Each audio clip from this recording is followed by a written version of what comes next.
ابھی corona virus پر سب کے منہ پہ ماسک ہے، میرا کیا ہوگا؟ ارے بیماری سے بچنے کے لیے منہ پہ ماسک لگانے والوں، بیماری سے بچنے کے لیے گناہوں کے لیے ماسک لگاؤ، آنکھوں پر خشیت ربانی کے پہرے بٹھاؤ، زبان پر حدود الہی کے پہرے بٹھاؤ، کان پہ حدود الہی کے پہرے بٹھاؤ۔ خدا کی عزت کی قسم، یہ وبائی بیماری جس کو تم دیکھ لو گے اللہ اس کو بھی شفا عطا کر دے گا۔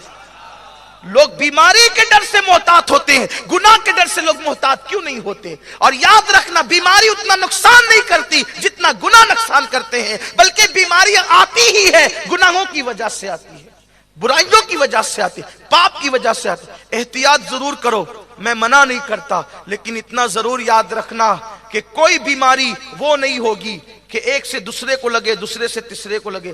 یہ بڑی وبا ہے۔ لوگ ہمیں کچھ بھی گالیاں دے، لیکن ہمارا ایمان یہ ہے۔ کہا سائنس یہ کہتے ہیں، سائنس کا کہنا بدلتا رہتا ہے، ڈاکٹر یہ کہتے ہیں کہنا بدلتا رہتا ہے، ہمارے نبی نے جو کہہ دیا حق ہے۔ کوئی بیماری نہ متعدی ہے نہ موروثی ہے۔ متعدی کا مطلب ایک سے دوسرے کو، دوسرے سے تیسرے کو، تیسرے سے چوتھے کو، اس کو کہتے ہیں متعدی، ایک سے دوسرے کو لگنا۔ ایک صحابیہ کہتے ہیں یا رسول اللہ میرے اونٹ میں کھجلی پھیل رہی ہے، ایک سے دوسرے سے، دوسرے سے تیسرے کو، تیسرے سے چوتھے کو۔ سرکار نے ان کی بڑی پیاری اصلاح فرمائی، مسکرا کے کہا جب ایک سے دوسرے کو لگ رہی ہے، دوسرے سے تیسرے کو لگ رہی ہے، تو پہلے کو کہاں سے آئی؟ پہلے کو کہاں سے آئی؟ اس کا مطلب جو تقدیر میں ہے وہی مرض ہوگا، ورنہ بیمار کے بستر پہ بھی بیٹھو کچھ نہیں ہوگا، لیکن اس کے لیے وہ یقین مضبوط چاہیے۔ اور حضور علیہ السلام کی عادت تھی جب بھی اللہ کے رسول کسی بھی بیمار کو دیکھنے جاتے تو ناک پہ کپڑا رکھ کر نہیں جاتے، دور نہیں بیٹھتے، اس سے بیمار کا بوجھ اور بڑھ جاتا ہے۔ میرے سرکار جس بیمار کو دیکھنے جاتے اس کے بستر پر جا کر کے بیٹھ جاتے اور اس کی پیشانی پہ ہاتھ رکھ کر کہتے تجھے کچھ نہیں ہوگا، اللہ تجھے شفا عطا کرے گا۔ اور آقا فرماتے ہیں کہ جب تم بیمار کے پاس جاؤ اس کو ڈراؤ نہیں، اس کو خوش کرنے کی باتیں کرو، کیونکہ تمہاری امید کی باتیں کرنے سے تقدیر کا لکھا ہوا تو نہیں ٹلے گا، البتہ بیمار کا دل ضرور خوش ہو جائے گا۔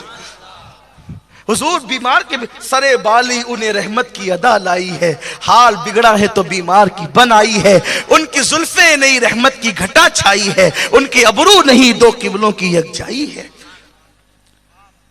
تو بیماری تقدیر میں ہو تو لگتی۔ کچھ لوگ کہتے ہیں میری امی کو شوگر تھی نا تو مجھے بھی ہوگی، اس لیے میں جلدی جلدی میٹھا کھا لے گا کہ کھا نہیں سکوں گا۔ اگر بیماری موروثی ہوتی، وراثت میں ملتی، تو ایک ماں کے 4 بیٹے پھر ایک ہی کو کیوں، چاروں کو کیوں نہیں؟ تو وراثت میں بھی بیماری نہیں ملتی۔ اگر وراثت میں ملتی تو پھر ان کو کہاں سے آتی ہے جن کے پورے خاندان میں کوئی بیماری نہیں؟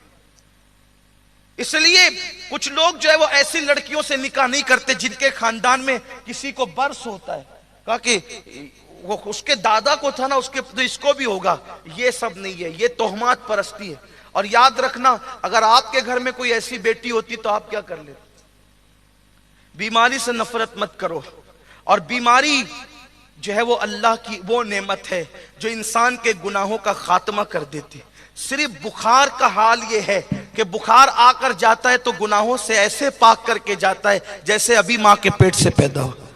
ایک بزرگ کے سر میں درد ہوا، رات بھر شکرانے میں نفل کی نماز پڑھی، نفل نماز ادا کی کہ اللہ تو نے مجھے وہ بیماری دی جو اپنے محبوب کو عطا کی تھی۔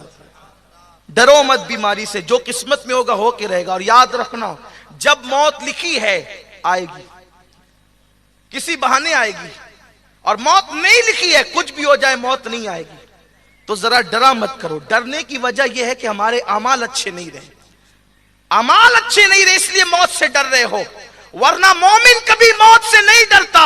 خدا کی عزت کی قسم، اس موت سے کیا ڈرنا جس موت کے پردے میں دیدار محبوب چھپا ہوا ہے۔